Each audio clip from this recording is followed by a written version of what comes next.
Bueno, muchas gracias, es un privilegio estar acá. Yo me hice la rata de mi culto. No sé si hay todos argentinos entienden. Para los extranjeros es como falté a mi culto, le pedí permiso al pastor porque ahora en este mismo momento tenemos reunión en la iglesia también. Pero bueno, ya me habían invitado varias veces y no había podido venir, así que dije, vamos a hacer una excepción. Así que muchísimas gracias. También traigo los saludos de Cristian, de mi esposo. Y qué emoción lo de la casa nueva, ¿no? Qué lindo. Nosotros también tuvimos ese tiempo de armar y desarmar todos los domingos. La verdad que los chicos de la técnica quedaban fusilados y tanto oramos y clamamos y el Señor nos permitió poder alquilar con un contrato de 3 años. Bueno, ahora ya hace como 7 que estamos, pero sé lo que es todo el trabajo, así que Dios bendiga a la iglesia. Y bueno, nada, prepararse para entrar en lo nuevo y ser parte también, ¿no? Con nuestras ofrendas y nuestras oraciones, ser parte de lo nuevo. Y después ya queda como más energía para volcarla ¿a qué? Al evangelismo. Toda esa energía que volcábamos armando, desarmando y todo eso, la podemos volcar en otras cosas porque ya vamos a tener un espacio fijo. Así que me alegra muchísimo que estén dando este paso. ¿Tenemos alguna persona que hoy visita la casa por primera vez? Alguien que muy bienvenida, alguien que por primera vez viene a una iglesia evangélica, quizás es como raro y decís, ay, se la pasan cantando, ¿por qué aplauden? ¿Por qué están todos tan felices un domingo a las 11 de la mañana? ¿No? Bueno, estamos felices porque el Señor ha hecho una obra en nuestro corazón, así que muy bienvenidas las personas que están de visita. No se olviden de completar el QR. Me hago como si fuera la pastora. Bueno, tengo un mensaje en mañana para predicar, que es algo que tocó mi corazón y mi vida hace un tiempo atrás y sentía de parte de Dios de compartirlo con la iglesia y le puse por título La otra cara de Cristo. La otra cara de Cristo. Porque muchas veces aquellos que asistimos a una iglesia, que estamos en este camino de Dios, estamos en nuestras redes sociales y compartimos las cosas y leemos contenidos de un lado, del otro. Y algunas veces en nuestro caminar podemos ir como desviándonos hacia una tendencia que es la que la sociedad un poco nos muestra o nos pretende que compremos esa imagen de un Cristo, nos muestra una cara de un Cristo. Perdón, estoy un poquito difónica. Ayer tuvimos retiro en la iglesia, así que gritamos, saltamos, todo. Estoy un poco difónica. La sociedad pretende llevarnos a aceptar un Cristo o una cara de Cristo, que es la cara del Jesús buena onda, ¿sí? Y Jesús es buena onda, ¿sí? Jesús nos ama, no nos juzga, Jesús ejerce su misericordia hacia nosotros, su gracia. Pero también hay otra cara de Cristo, y no quiero que te asustes en esta mañana, porque lo vamos a comprender a la luz de las Escrituras. También hay otra cara de ese Jesús. Es como que la sociedad hoy, vos salís a evangelizar y salís a hablar con la gente, con los vecinos, y empezás un poco a indagar en su fe, y por ahí te dicen, sí, yo soy creyente, sí, yo creo en Jesús. El tema es que por ahí no todos creemos en el mismo Jesús, y por ahí no es el mismo Jesús fiel a las Escrituras. Cuando empezás a quizás a indagar un poco, la sociedad hoy nos pinta un Jesús pop, le digo yo, ¿no? Un Jesús de la cultura pop, un Jesús con una cosmovisión occidental, posmoderna, humanista, basada en los derechos, y todo lo que nosotros estamos viviendo nos distorsionan un poco una parte de la imagen de Jesús y nos presentan una sola cara, un Jesús hippie, un barba, el barba, ¿no? Con el que hablo, que es todo buena onda, nunca me baja línea, siempre me contesta las oraciones. Pero hay otra cara de Jesús que si nosotros no la conocemos, entramos en un peligro de vivir una vida cristiana liviana o una vida cristiana superficial. Y eso sería una tragedia porque nos perderíamos de un montón de la riqueza del caudal que el Señor tiene para cada uno de nosotros en la profundidad espiritual si solo miramos como esta cara, ¿no? Hay un versículo en la Biblia que está por ahí por Romanos, no me acuerdo exactamente el versículo, soy malísima con la memoria, pero dice oh Israel, mira tanto la bondad de Dios como su severidad. Y me gusta este versículo, o sea, la palabra severidad nos hace un poco de ruido, porque en este tiempo, como te digo, todos queremos que, ¿no? La buena onda y no queremos la parte de la severidad. Mira la parte de la bondad. Y el autor de Hebreos hace énfasis en esto, que mires tanto para tener un equilibrio en un Jesús que verdaderamente sea un Jesús integral, que vos puedas enfocarte tanto en la bondad de Dios, pero también en su severidad, porque Dios es celoso, no celoso como un novio celoso, como una novia celosa, no es histérico, no nos histeriquea Dios, es celoso con celo, ¿no? Porque nos ama, porque quiere conservar la exclusividad en nuestro corazón.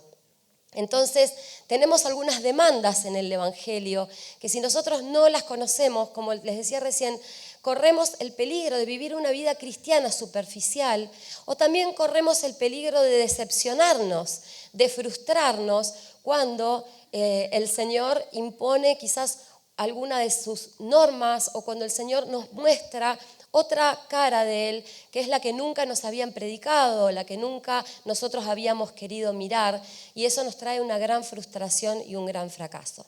Pero antes de introducirnos en un tema, quiero contarte que cuando tenía 16 años tuve mi encuentro con Jesús. Mi hermana mayor me llevaba 6 años de edad, yo vivía en la ciudad de Mar del Plata en ese momento, y mi hermana con 22 años, después de una vida así de mucha noche, mucho salir, mucho consumir y todo, conoce a Jesús y ella me empieza a hablar de Jesús. Yo para mis 16 años era una persona muy lectora, para ser adolescente era muy intelectual, leía mucho, estaba muy humanista en mis convicciones, de hecho estaba saliendo con un chico que era ateo, y estaba como con toda la rebeldía contra la religión, y cuando mi hermana empieza a ir a la iglesia y me habla un poco de Jesús y me quiere llevar, encima, nada, entró a una iglesia evangelista, lo peor de lo peor, te lavaron la cabeza, ya mirá, ya cambiaste la forma de vestirte, ya cambiaste, ya no vas más a bailar, ¿qué te hicieron? Y ella me hablaba de Jesús, y un día me dijo algo, me dijo así: si vos querés, no tenía pensado contar esto, pero sale, así que por ahí a alguien le viene bien. Ella me dijo: si vos querés saber que Dios existe o no existe, pregúntale a Él y que Él te muestre. Y se fue, y me dejó con la pelota picando ahí, como la ven así, se fue. Ya como me dicen, no te hablo más, si vos querés saber que Dios existe, pregúntale a Él. Lo que sucedió a continuación fue que a los 15 días más o menos de eso, yo seguí en la mía, ella siguió en la suya, y un día a la noche me despierto con mucho dolor en este diente que tengo acá adelante, tengo hecho un tratamiento de conducto, me lo habían hecho mal y así que tenía un dolor desde la punta del pelo hasta la punta del dedo gordo, y no quería despertar a mis padres para ver qué tenía que tomar, qué tenía que hacer, y así que me daba vueltas, me retorcía del dolor en mi cama, y en una de esas me acuerdo de lo que mi hermana me había dicho, y porque no me podía dormir, en mi mente hago esta oración, me acordé lo que ella me dijo, y en ningún momento relacionado con mi dolor, pero porque no me podía dormir nada más, hice esta oración y le dije: Dios, si vos existís, mostrámelo. Y lo que sucedió a continuación fue increíble, porque yo sentí literalmente como si fuera una mano humana, como hasta con el calor de una mano, que se pasó así por adelante de mi boca, de izquierda a derecha, y se me fue el dolor al instante. Y ahí el corazón me empezó a latir, que yo pensé que se me salía del pecho, y yo dije: Dios está acá en mi pieza, yo me muero muerta. Porque, no sé, es como el temor de Dios vino, o sea, Dios pudo leer mi pensamiento, porque no lo dije en voz alta, solamente lo pensé. Así que fue increíble, corrí a la pieza de mi hermana a contarle lo que me había pasado, y ella estaba media dormida, porque esto eran como las 3 de la mañana, estaba dormida, y me dice: Dios puede hacer eso y mucho más, puede sanar cánceres, puede levantar paralíticos, buenas noches, y se tapa y sigue. Así que más bronca me daba. Así que a la mañana, cuando me levanto, me había vuelto el dolor, porque el tratamiento de conducto estaba mal hecho, me había vuelto el dolor, y voy y le cuento a mi mamá era muy católica religiosa, no católica practicante, Y le digo, mamá, ¿no sabes lo que me pasó anoche? Y le empiezo a contar a mi mamá y de vuelta vuelvo a sentir esa mano que se pasa por delante mío y se me va el dolor. Y yo ya estaba como media loca, ¿no? A la tarde voy a la casa de una amiga, estaba en cuarto año del secundario, voy a la casa de una amiga que era de estas amigas que el horóscopo, el tarot, los planetas, las constelaciones y todo lo que se le pueda imaginar. Y de vuelta ya me había regresado el dolor y voy a la casa de mi amiga a la tarde y le cuento, y mientras le estaba contando a ella, de vuelta vuelvo a sentir. Y yo era lo más escéptico que había en el mundo acerca de la existencia de Dios. Y esa tarde yo fui a la iglesia donde sabía que mi hermana iba, era un día de semana a la tarde, había un culto a las 4 de la tarde. Y voy y me siento ahí, como quizás algunas de las personas que nos visitan por primera vez, va a una iglesia evangélica y bueno, todos están locos, todos cantan, todos saltan, todos gritan. Esta gente no tiene ningún problema en la vida. Y yo estaba ahí con mi guardapolvo porque después de eso me iba a cursar, me iba a clases. Y el pastor que estaba predicando ese día hizo un llamado al altar a entregar el corazón a Jesús. Y yo salté como un resorte de mi butaca y vine hacia el altar para entregar mi corazón a Jesús. Y juntamente conmigo habían pasado 5 o 6 personas, que yo miraba así de reojo, veía que había otras personas, pero el pastor comenzó a hacer el llamado y una vez que ya estábamos adelante comenzó a decirnos que si estábamos seguros de la decisión que estábamos tomando, y empezó a enumerar todas las posibilidades que podían llegar a venir después de esa decisión de entregar la vida a Jesús. Puede ser que Jesús te llame a que dejes la Argentina y te vayas de misionero a otro país. Decía, ¿aún así quieres seguirlo? Si alguien de los que está acá no quiere eso, no hay ningún problema, puede volver a sentarse. Y bueno, uno se fue y se sentó. Yo miro, ya quedábamos 4. Y el pastor sigue hablando y sigue diciendo, puede ser que por la causa de Cristo algunos de ustedes tengan que sufrir persecución, puede ser que los torturen, o puede ser, mirá qué llamado que hizo el pastor, pero fue ese día, porque después nunca más lo hizo así. Puede ser que algunos tengan que sufrir persecución, como hoy en día nosotros oramos mucho por la iglesia perseguida y damos gracias a Dios por la libertad y la responsabilidad que tenemos de que tenemos libertad de culto. Así que, bueno, puede ser que tengas que sufrir por la causa de Cristo. Si alguno quiere volverse atrás, no hay ningún problema, piense bien lo que está haciendo, y yo veo que otros se vuelven, ¿no? Y después no sé qué otra cosa, pero así siguió el llamado. Puede ser que Dios te llame al celibato y que nunca te cases, porque Dios te llame a quedarte soltero. No, yo no sé qué le había picado al pastor ese día, porque ya te digo, no lo hizo nunca más así. Pero entonces, bueno, creo que quedamos 2 al frente, ¿no? Los otros se fueron volviendo y yo no entendía nada. Imagínate, era la primera vez pero yo tenía en mi corazón una convicción de que Dios existía, porque Él había escuchado mi pensamiento, ni siquiera había oído mis palabras, Él había escuchado mi pensamiento y yo tenía y si Dios existía, yo quería entregarle mi vida a ese Dios, yo quería que Él hiciera con mi vida lo que quiera, así que si tenía que pasar hambre, tenía que pasar persecución, no sabía cómo era eso, pero sabía que Dios me iba a ayudar y ahí me entregué, ¿no? Pero hablando de la otra cara de Cristo, porque nosotros no solemos hacer un llamado a entregarse a Jesús, a las personas, y decirle, mira, te puede pasar de todo si le entregas tu vida a Jesús. Puede ser que Dios te pide que vendas algo y que lo entregues para la nueva casa. Puede ser que Dios te pida que vendas tu auto y que lo ofrendes. Nosotros no te lo vamos a pedir, pero puede que te lo pida Dios. ¿Quién dice eso? ¿No? ¿Y quién hace un llamado así a las personas a entregar su vida a Jesús? Decir, mira, puede ser que tenés 16 años, pero puede ser que no te cases nunca, porque Dios te llama a quedarte solo o sola para viajar por todo el mundo y predicar el Evangelio. Y entonces, esta otra cara de Cristo se ve que me marcó desde mi primer momento, y ahora en estos tiempos, esto fue hace 35 años atrás, pero ahora en estos momentos en que estamos viviendo como sociedad una liviandad, sí, la era del amor líquido, se dice, ¿no? Los sociólogos le hablan del amor líquido y incluso de la espiritualidad líquida, ¿no? Que alguien venga y te diga, mira, te voy a hablar de otra cara de Jesús y estás a tiempo, te podés ir si querés. No, los pastores me van a retar, no me van a invitar más. Pero alguien que nos hable de esa otra cara de Jesús que algunas veces no nos gusta ver, pero que nos hace bien, porque es todo el Cristo la integralidad de Cristo. Y el apóstol Pablo, en una parte de la Biblia, que tampoco me acuerdo cuál es, pero ustedes lo googlean y lo encuentran, dice, porque yo les he predicado todo el consejo de Dios, ¿sí? Todo lo que está en la palabra, yo les explico todo. Yo hablo de pecado, yo hablo de sufrimiento, yo no le arranco las páginas a la Biblia y me quedo solo con de tal manera amó Dios al mundo, que Dios es su único hijo. No me quedo solamente con las partes lindas.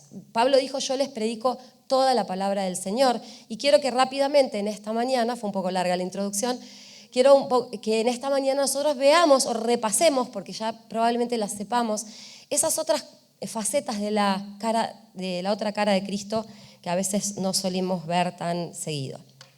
Entonces, me acuerdo cuando estábamos en la pandemia.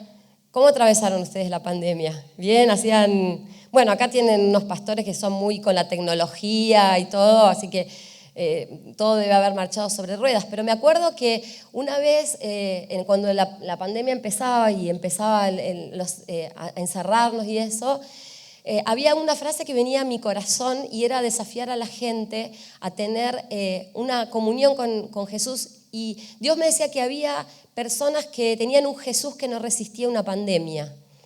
Y era como re duro, ¿no? Hay la mitad de la iglesia o hay una cuarta parte de la iglesia que no van a pasar la pandemia espiritualmente. O sea, no quiere decir que se van a morir, pero que no tienen una convicción tan arraigada en Jesús que haga que, aun si no venimos todos los domingos a cantar y a que me den la comida en la boca, de todos modos, la fe que tengo es sólida, tiene bases, tiene raíces y va a subsistir.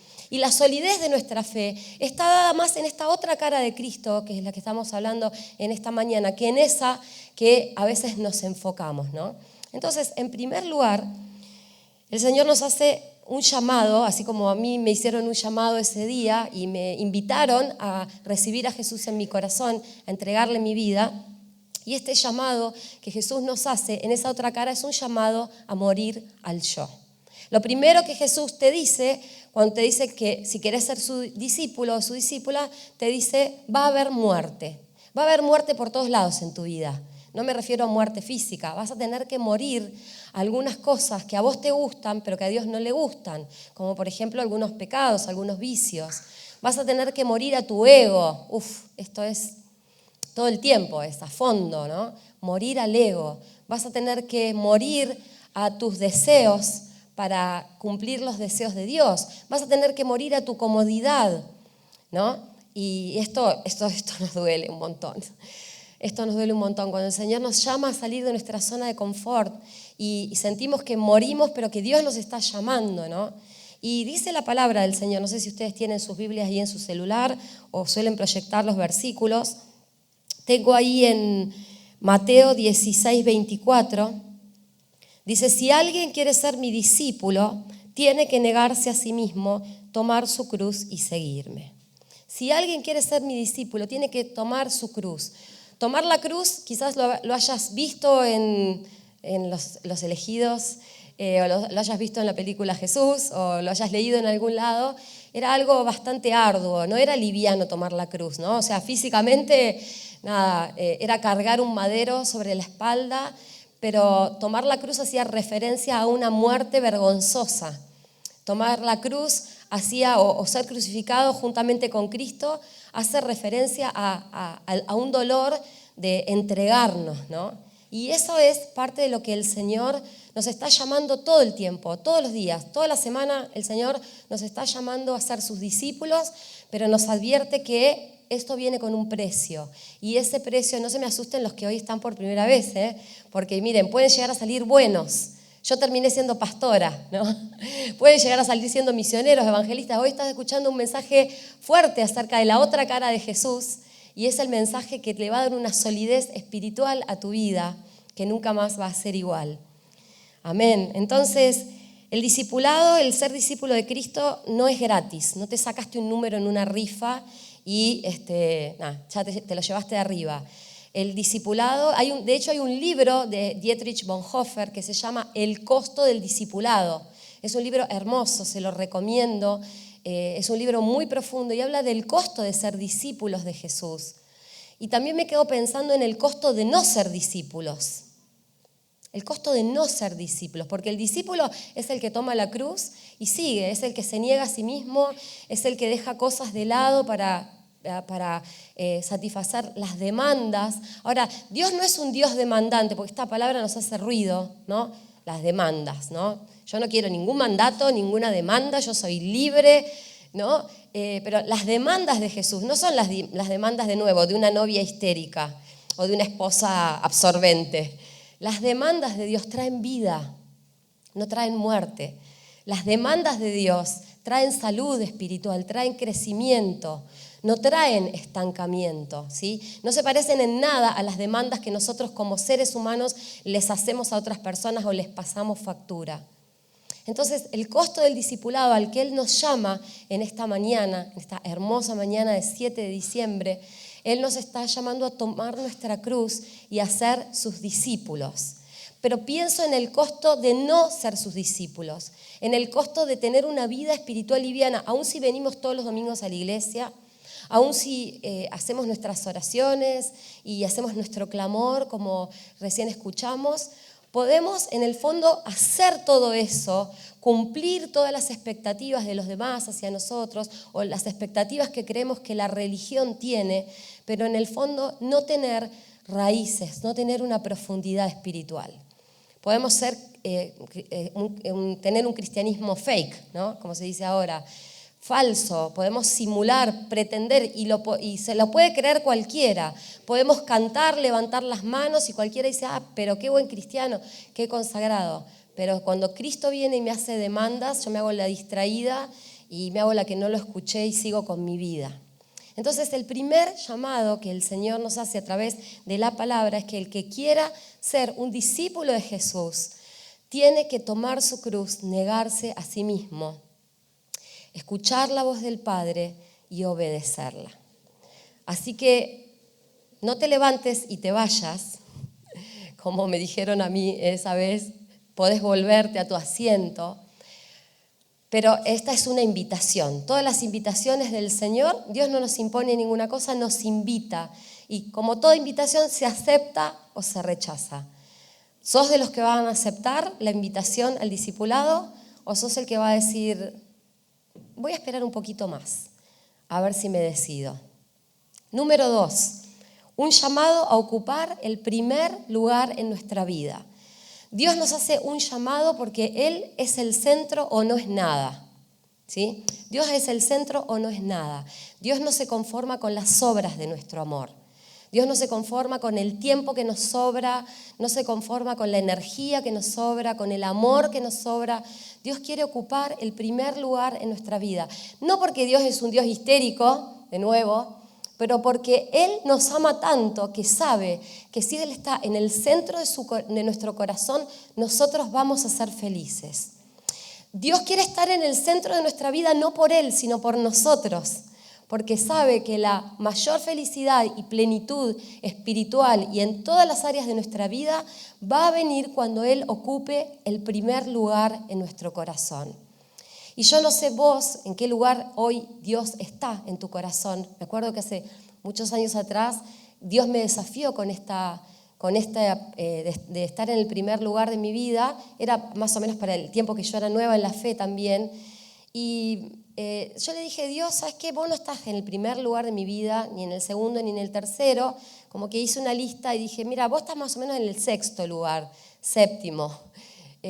Primero estoy yo, lo que quiero estudiar, después está mi novio, después está esto, ¿verdad? Vos estás como en el sexto o séptimo lugar, Dios, te soy sincera, pero me gustaría que algún día estés en el primer lugar de mi corazón. Y pasaron unos meses de esa oración y un día yo estaba en un culto como este cantándole a Dios y levantando las manos y diciendo, Dios, sos lo más importante de mi vida, sos el número 1 de mi vida. Y ahí me acordé, me acordé de esa vez que yo así toda canchera le había dicho a Dios, ¿sabes qué? Vos no estás en el primer lugar, estás en el sexto, séptimo subsuelo. Me acordé y sin darme cuenta, Él me atrajo con cuerdas de amor hasta que un día pude decirle, vos estás en el primer lugar de mi vida. Y Dios quiere estar en el primer lugar. Yo te desafío en esta mañana, te desafío que vos también hagas tu listita. a corazón abierto. ¿Qué lugar ocupa Dios en tu vida? ¿Está en segundo, en tercero, en quinto lugar? Primero está tu trabajo, primero está tu novio, tu esposa, primero están tus hijos, primero están tus sueños, la concreción de tus ideales. ¿En qué lugar está Dios? Yo te desafío a que en esta semana te sientes a puro corazón abierto, pero siempre hay un pero que puede cambiar esa realidad. Pero, Señor, me gustaría que algún día vos seas el número uno. Te soy sincera, todavía no te puedo decir que te amo, pero algún día me gustaría decirte que te amo. Y Dios recibe esas oraciones con sinceridad y Él se nos revela a tal punto que un día quizás caemos de rodillas y decimos, te amo Dios, ¿sí? Pero partió de un querer poner las prioridades correctas. Y quiero leer un texto ahí que está en Mateo 10, 37 y 38.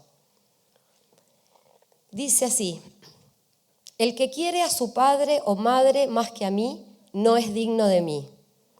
El que quiere a su hijo o a su hija más que a mí, no es digno de mí. Y el que no toma su cruz y me sigue, no es digno de mí. De nuevo viene el tomar la cruz y seguirlo, ¿no? Ahora, de nuevo te digo, no porque Dios sea un Dios egocéntrico, no porque Dios sea un Dios narcisista que quiere, ¿no?, ocupar un lugar en nuestro corazón de una forma demandante como nosotros los seres humanos hacemos. Él quiere, aun cuando amemos a nuestro esposo, a nuestra esposa, me acuerdo cuando me puse de novio con mi esposo, Cristian, ahora ya tenemos más de 35 años de casados, 34. Me acuerdo que yo le dije de entrada, yo quiero que Dios esté en el primer lugar de mi vida y vos nunca vas a ocupar ese lugar. No sé, le mandé cuando él me propuso ponernos de novios. Yo quiero que Dios esté en el primer lugar de mi vida y vos nunca vas a ocupar ese lugar. Y él me dijo, buenísimo, porque Dios también está en el primer lugar de mi vida y vos nunca vas a ocupar ese. Y yo dije, quiero que sepas que si algún día nos casamos y vos te dejás de congregar, yo me voy a seguir congregando. Buenísimo, porque si vos algún día te dejás de congregar, yo me voy a seguir congregando. Así, bajo esos términos era la cosa, ¿viste? Entonces, ¿podemos amar a nuestros seres queridos? Lógico, claro que sí, Dios quiere que amemos a nuestros hijos, Dios quiere que amemos a nuestros padres, pero el primer lugar en nuestro corazón tiene que ser de Dios. Y si esta palabra es demasiado dura para vos o difícil, como lo fue para mí hace unos años atrás, quizás puedas con humildad hacer esta oración y decirle al Señor, no estás en el primer lugar de mi vida, pero me gustaría que algún día conquistes ese lugar en mi corazón. Y el Señor lo va a hacer. Así que, ¿querés seguir en este proceso o querés volverte atrás? Todavía hay tiempo para volverse atrás. Pero Dios nos da la valentía para decir, no, yo creo que voy a poder. Con tu ayuda, Señor, yo voy a poder tomar mi cruz y seguirte, y con tu ayuda voy a poder ponerte en el primer lugar de mi corazón. En tercer lugar, dijimos la primera demanda era negarnos a nosotros mismos y tomar nuestra cruz. La segunda demanda es ocupar el primer lugar en nuestra vida. El tercer llamado o la tercera invitación que Dios nos hace para que veamos esta otra cara de Cristo, que es la cara, no vamos a decir que no es buena onda, porque es re buena onda esta otra cara, solo que para nosotros nos implica un costo.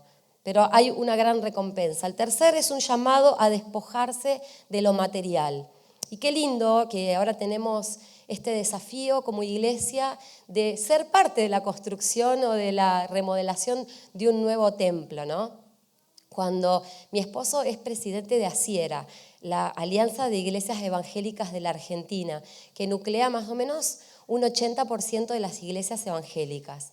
Y cada vez que pasa algo a nivel de la sociedad, vienen los periodistas y le hacen una entrevista o le llaman de una radio y empiezan a meter el dedo y a hurguetear y esta cosa ¿y ustedes le sacan el diezmo? ¿La iglesia le sacan el diezmo?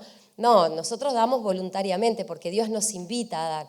Pero ustedes le piden a la gente que sí, nosotros somos parte, nosotros damos porque hemos aprendido que Dios dio a su Hijo, ¿no? Ahora que lo vamos a ver en la Navidad, Dios dio a su Hijo, nos amó tanto que dio.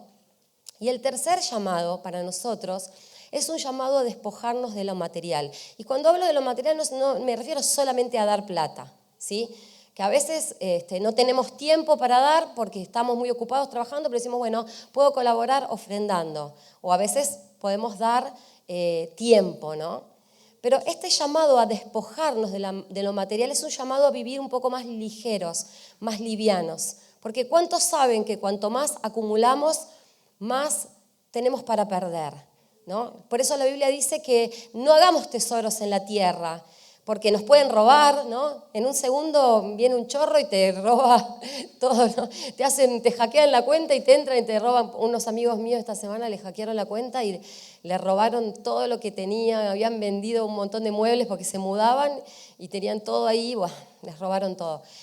En la tierra, los tesoros que nosotros podamos hacer son susceptibles de perderse. Nos morimos y no nos vamos a llevar nada. Pero la Biblia dice, donde esté tu tesoro, ahí estará tu corazón. Si mi tesoro está en Dios y en este llamado a seguirlo y a negarse a mí mismo, a negarme a mí mismo, entonces ahí va a estar nuestro corazón. Y el llamado a despojarse tiene que ver también con no apegarse a las cosas materiales. Hoy en las filosofías budistas y todas esas filosofías orientales está mucho de moda esto, ¿no? Como andar liviano, todo lo que es minimalismo, no acumular muchas cosas, el deshacerse, el soltar. Pero todo esto está, originado en la Biblia. El Señor nos llama a que podamos dar, ¿no? Y no quedemos de lo que nos sobra, sino que demos lo mejor. Hace unos años atrás hicimos en nuestra iglesia una campaña que le pusimos de nombre Dar es Dar, como el tema de Fito Páez. Dar es dar. No la voy a cantar porque estoy mal de la garganta. Pero hicimos un desafío a la iglesia, hicimos 2 desafíos en realidad a la iglesia, que todas las personas trajeran todo el calzado que no usaban, y que quizás que está en buen estado porque queríamos ofrendarlo a un centro de mamás solteras y a un centro de varones que se recuperan de las adicciones. Entonces dijimos, traigan todo el calzado que no estén usando. Ese es el llamado número 1. El llamado número 2 va a ser que agarres de tu placar el par de zapatos que más te guste, el más caro, el que te lo compraste quizás y lo pagaste en 6 cuotas, y lo tenés ahí, y lo mejor de lo mejor, y este llamado es solo para algunos que van a decir, yo puedo hacer este llamado, pero esto es una milla extra que vamos a hacer. Y saben, fue una revolución en la iglesia, fue de tanta bendición, porque el Espíritu Santo empezó a hablar a los corazones de las personas, porque lo íbamos a dar para un hogar y queríamos que esas chicas, mamás solteras que se habían recuperado de adicciones, tuvieran un lindo par de zapatos para que si algún día tenían que presentarse en un trabajo o tenían que ir a una fiesta o tenían que ir a algo, tuvieran un lindo par de zapatos para usar y no estén siempre en zapatillas, ¿no? Y los testimonios que tuvimos fueron pero tremendos, como el Espíritu Santo hizo. Una chica se había comprado unas botas de caña alta, de cuero, las chicas saben a qué me refiero y saben cuántos salen, de Ricky Sarkani. Se las había comprado y todavía no las había estrenado. Entonces ella iba, no sé cuánto tiempo tengo, no me quiero extender mucho, tengo unos minutitos más. Ella iba a su placar y veía las botas que todavía no se estrenó y que todavía no había empezado a pagar, y Dios le decía en su corazón, esas quiero que des.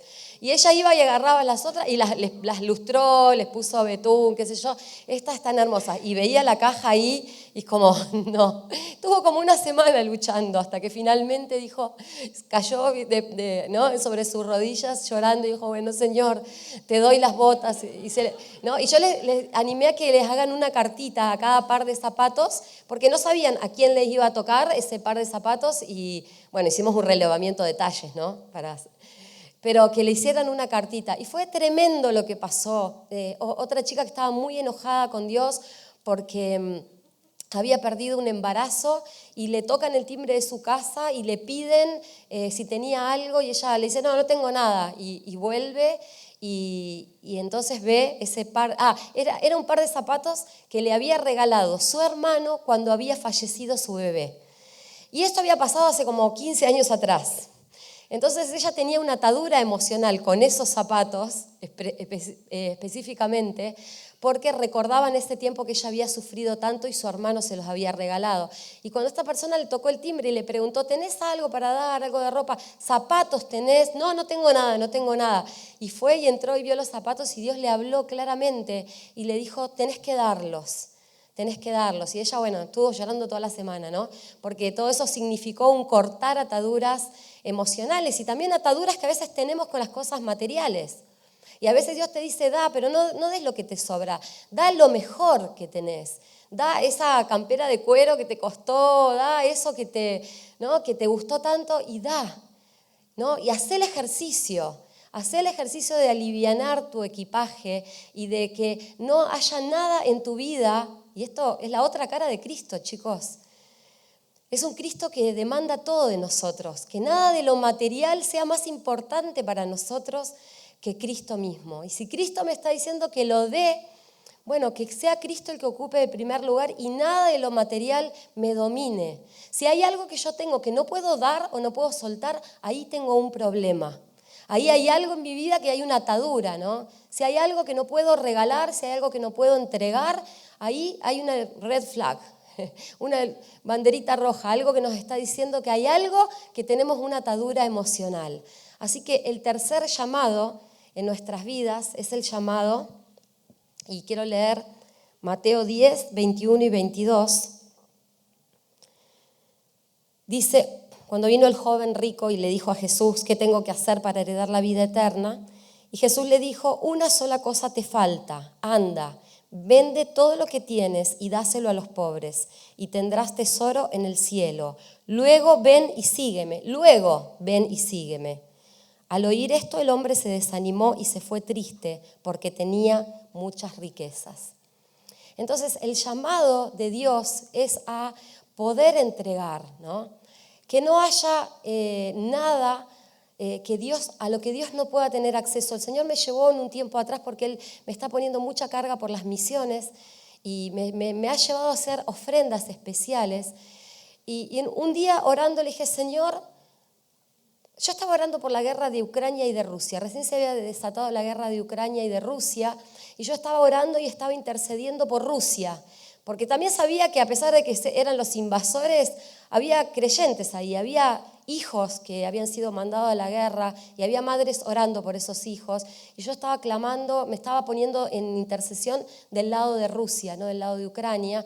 Y yo estaba orando y el Señor, sentía que la oración no llegaba. ¿Viste cuando sentís que estás como hablando con vos mismo? Y siento la voz del Espíritu Santo que me dice, ¿qué estás dispuesta a dar por esta oración? ¿What? ¿Cómo que estás dispuesta a dar? Estoy dispuesta a orar. No, ¿qué estás dispuesta a dar por esta oración que estás haciendo por Rusia? Y yo digo, Señor, no sé, no tengo mucho para dar. Sí, vos tenés la cuenta bancaria, yo sé cuánto hay en tu cuenta. Yo tenía unos ahorros en dólares ahí. Yo sé cuánto hay en tu cuenta bancaria. Y yo estaba como, no te la puedo creer. Porque creo que todos luchamos cuando Dios nos pide cosas así, una generosidad extrema, ¿no? Así que no te lo puedo creer. Bueno, le voy a decir a mi esposo, le voy a decir lo que Dios me habló, y si él me dice que no, porque bueno, es mi plata que yo había ganado con mi trabajo, pero es de la familia, así que yo le voy a preguntar a Cristian. Si él me dice que no, que es muy exagerado dar esa cantidad, listo, ya tengo la excusa perfecta para decirle a Dios, yo me tengo que sujetar a mi marido. Así que voy y le digo, porque era una cifra importante, y voy y le digo, ¿sabes qué? Dios me está diciendo que ofrende esto para Rusia. Que no solamente es interceder, sino acompañar la intercesión con una ofrenda. Y enseguida me dice, bueno, si Dios te está hablando, hacelo. Yo no quiero que tengamos maldición en nuestra casa. Pero el Señor nos llama a una vida en que no haya nada. El Señor tiene que poder tener acceso a nuestra billetera. El Señor tiene que poder tener acceso a nuestras cuentas, porque a fin de cuentas, valga la redundancia, todo lo que tenemos nos lo dio Dios. Incluso lo que ganamos con nuestro trabajo. Dios nos dio la salud, Dios nos dio las habilidades, Dios nos dio todo y Él es el dueño de todo. Así que te podés retirar de esta propuesta o podés decir, no sé, yo me quedo y no sé cómo Dios me va a ayudar. ¿Amén? Amén, damos un aplauso al Señor. Y en lo último, voy a cortarlo un poco, pero en lo último es un llamado a la permanencia, un llamado a la constancia.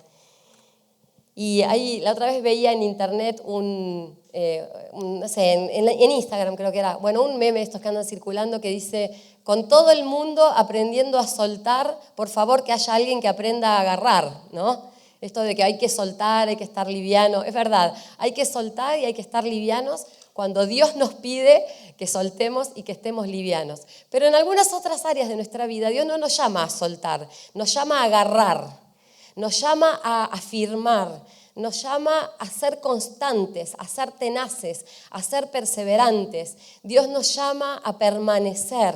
Dios nos llama a soportar la tormenta, a atravesar la tormenta. El Señor nos hace un llamado a la permanencia. Y dice así la palabra del Señor, Lucas 9, 61 al 62. Y dice, te seguiré, Señor. Le está haciendo un llamado a seguirlo a los discípulos, ¿no? Te seguiré, Señor, pero primero déjame despedirme de mi familia.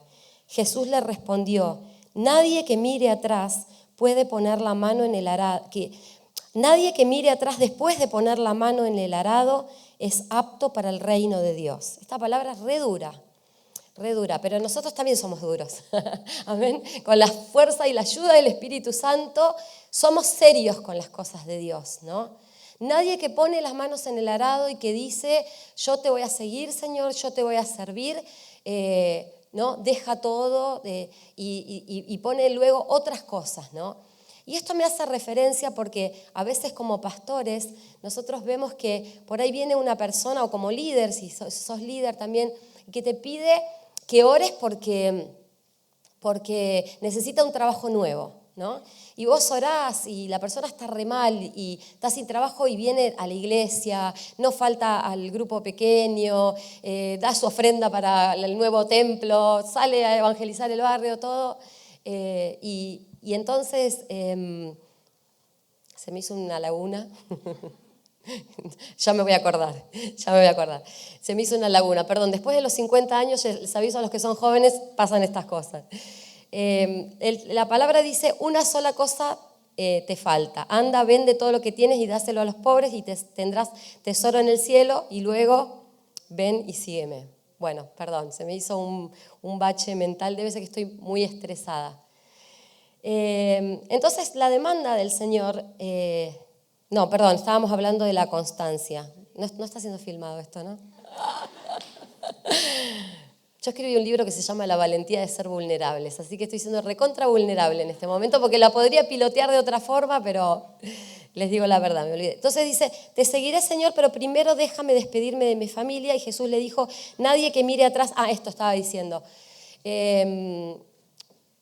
las personas que nos piden oración y vienen a la iglesia y hacen todo y están recomprometidas, pero después consiguen ese trabajo por el que vos oraste y no los ves nunca más.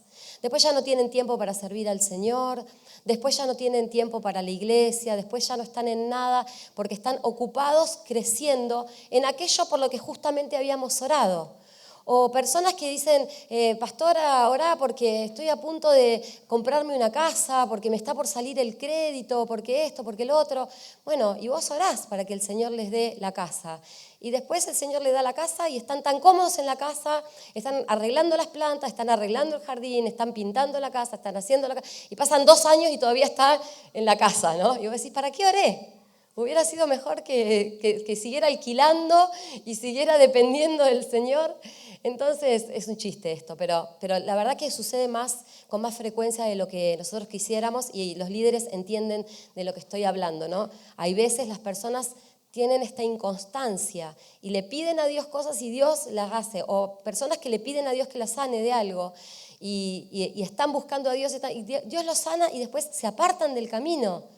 Y yo no lo puedo creer, no me entra en la cabeza cómo puede ser que alguien que tuvo una sanidad milagrosa de parte de Dios se aparte del camino de Dios, ¿no? Entonces, esta invitación, y ya vamos a ir terminando, es un llamado a la permanencia. Algunas veces tenemos altibajos y eso es normal. Algunas veces estamos pasando por problemas y estamos pasando por crisis y quizás no tenemos el mismo nivel, ¿no? Pero de compromiso, de entrega, de servicio. Pero una vez escuché una definición de la palabra líder, o de este que está crecido espiritualmente y que puede guiar a otros, y decía así: un líder es aquel que, a pesar de estar atravesando sus propios problemas, tiene resto para acompañar a los demás. Y me encantó esa definición, porque un líder, una persona que está sirviendo a Dios, que puso las manos en el arado, puede atravesar una tormenta muy grande en su vida, puede fallecer un ser amado, puede, atravesar una tragedia, y obviamente va a tener que atravesar un duelo, va a tener que hacer un duelo, llorar y todo, pero de alguna forma tiene un pequeño restito para escuchar el problema del de al lado, que por ahí es una pavada, ¿no? Pero un discípulo de Jesús, en esta otra cara que Jesús nos está hablando en esta mañana, es uno que pone las manos en el arado y que dice: yo te voy a seguir hasta el final, hasta el final. Venga lo que venga, confío en que tu Espíritu Santo me va a sostener. Hay un versículo de la Biblia que dice: atravesando el valle de lágrimas, lo cambian en fuente. Cuando la lluvia llena los estanques, irán de poder en poder, verán a Dios en Sión. Así que aquellos discípulos que toman la cruz y siguen a Jesús, algunas veces tienen que atravesar un valle de lágrimas. Pero el valle de lágrimas no es un lugar para quedarse a vivir, es un lugar para atravesarlo. Y mientras lo atravesas, muchas veces también tenés que fortalecer las manos de otros. Pero lo podemos hacer porque el Espíritu Santo es el que nos da las fuerzas. Así que en esta mañana, recapitulando, en un momento dice que los discípulos que estaban siguiendo a Jesús, en Juan capítulo 6, me encanta este pasaje, me encanta. Juan capítulo 6 dice: Jesús estaba hablando algo como lo que yo estoy hablando en esta mañana, estaba hablando algo medio difícil de digerir, y dice: al escucharlo, muchos de sus discípulos exclamaron: esta enseñanza es muy difícil, ¿quién puede aceptarla? Jesús, muy consciente de que sus discípulos murmuraban por lo que había dicho, les reprochó: ¿esto les causa tropiezo? Desde entonces, muchos de sus discípulos, no de los 12, sino del grupo más grande, desde entonces muchos de sus discípulos le volvieron la espalda y ya no andaban con él. Así que Jesús les preguntó a los 12, ¿también ustedes quieren marcharse? Y me hace un poco acordar a la forma en que empezamos esta charla, con ese llamado al altar que decía: ¿te querés marchar? ¿Te querés ir? Podés irte. Dios no nos presiona, Dios nos invita. Y Jesús les dijo a esos: ¿ustedes se quieren ir? Váyanse, tu ruta. Y a los discípulos les preguntó, y ahí fue donde Pedro le dijo: Señor, ¿a quién iremos? Solo tú tienes palabras de vida eterna. Entonces, ¿a quién iremos? Le decimos en esta mañana, aunque el Señor nos esté llamando a un discipulado profundo, aunque el Señor nos está llamando a un tomar la cruz, que va a demandar de nuestra vida, que va a pedir más de nuestra vida, aunque el Señor nos está llamando a ocupar el primer lugar de nuestro corazón y a dejar algunas otras cosas en segundo, en tercero, en cuarto lugar y darle el primer. Aunque el Señor nos está llamando a no aflojar, a permanecer, y nos dice en esta mañana, tengo el chip de la noche, nos dice en esta mañana si nosotros también queremos irnos. Y yo le digo: Señor, no, yo me quiero quedar. Y aunque sé que las demandas de esta otra cara de Jesús, no el Jesús pop, el Jesús buena onda, el Jesús todo bien, fierita, el Jesús que nos dice: esto va en serio, esto va hasta lo profundo, esto requiere hasta lo profundo de tu vida. Y cuando Jesús ocupa ese primer lugar, somos absolutamente felices, somos absolutamente plenos. Pueden venir los vientos, pueden venir las tormentas, puede venir el dolor a nuestra vida, y va a venir, pero hay una plenitud en nuestro corazón que no se compara a nada más.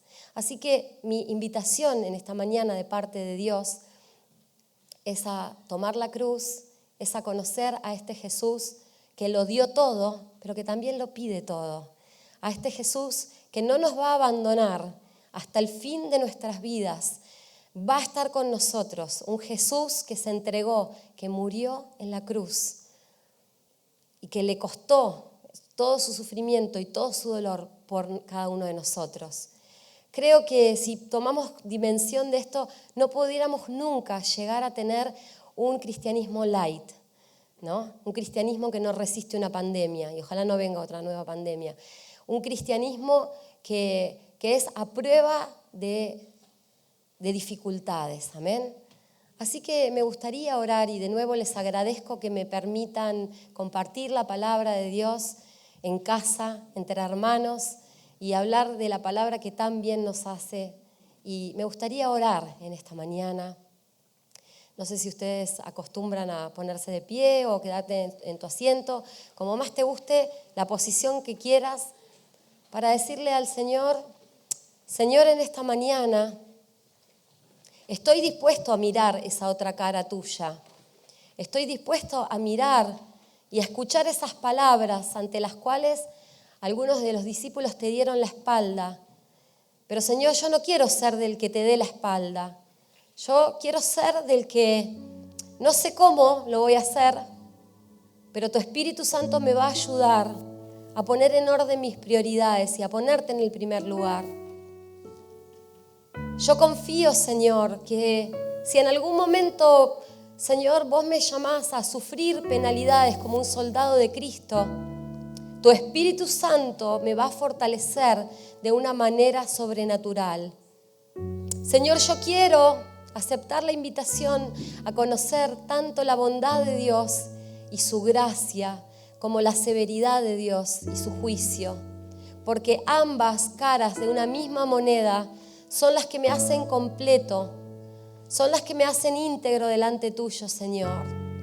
Y Señor, perdónanos si acaso hemos elegido creer en un Jesús buena onda, que no pide nada, que solamente da y da y da y no pide nada de nosotros, porque eso no es lo que la Biblia nos dice. Señor, recalibranos,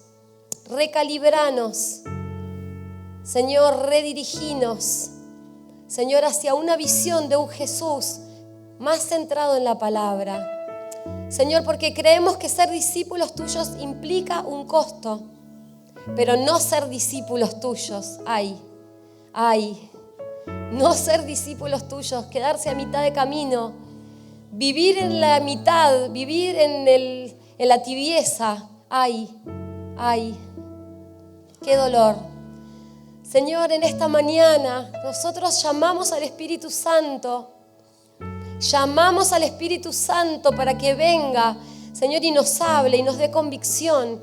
Y no importa si esta es la primera vez que estás en una iglesia, si esta es la primera semana, si tenés apenas 15 días de creyente, y el Señor te está llamando a comprometerte, a conocerlo a Él y a seguirlo. Y Él te dice que Él te va a fortalecer y que Él te va a dar las herramientas, que Él te va a fortalecer y que Él te va a dar las herramientas para que vos puedas estar firme, puedas estar en pie. Ese Jesús es el que queremos. Ese Jesús es el que queremos, Señor. Nosotros abrazamos a Jesús íntegramente en esta mañana, Señor. Y le pedimos al Espíritu Santo que nos llene, Señor. Señor, como vos llenás a esos creyentes en las otras partes del mundo, en los que mueren por su fe. Nadie podría morir por algo que no tiene valor. Nadie podría entregar su vida por algo liviano. Nadie podría entregar su vida por algo liviano. La causa del Evangelio es una causa que tiene un peso. Es una causa mucho más grande que nosotros y nuestros caprichos y nuestras insatisfacciones. La causa de Jesús es una causa a la que Él te llama a reclutarte como un soldado. Él te está reclutando en esta mañana, te está reclutando como un soldado. Y nadie que se enrieda en los negocios de la vida puede ser tomado como un soldado. Gracias, Señor, gracias. Gracias, Señor, es un honor que nos llames. Es un honor que creas en nosotros, Señor, cuando ni siquiera nosotros podemos creer en nosotros mismos. Es un honor que creas en nosotros, Señor. En el nombre poderoso de Jesús te decimos sí, Señor. Yo no me vuelvo atrás. Yo no me vuelvo a mi butaca. Yo no me vuelvo atrás. Yo te dije sí y confío en que vos me vas a ayudar en cada dificultad y en cada demanda y en cada cosa en la que vos quieras probar mi corazón. También me vas a ayudar. Gracias, Señor. Señor, bendigo la iglesia Amor Sin Límites. Bendigo el liderazgo de esta iglesia. Bendigo los planes, los proyectos, los sueños. Bendigo la obediencia de esta iglesia. Bendigo la obediencia de sus pastores cuando dijeron sí y vinieron para Argentina. Bendigo, Señor. Bendigo todos los sueños que vos pones en el corazón de esta familia de fe, Señor, porque vos les vas a dar las fuerzas y les vas a dar un liderazgo sólido que le diga que sí al Señor cada vez, que le diga que sí al Señor cada vez. Gracias, Señor. Gracias, Señor. Gracias, Señor, en el nombre de Jesús. Amén y amén. Le podemos dar un aplauso al Señor. Dios es bueno, siempre bueno. Amén.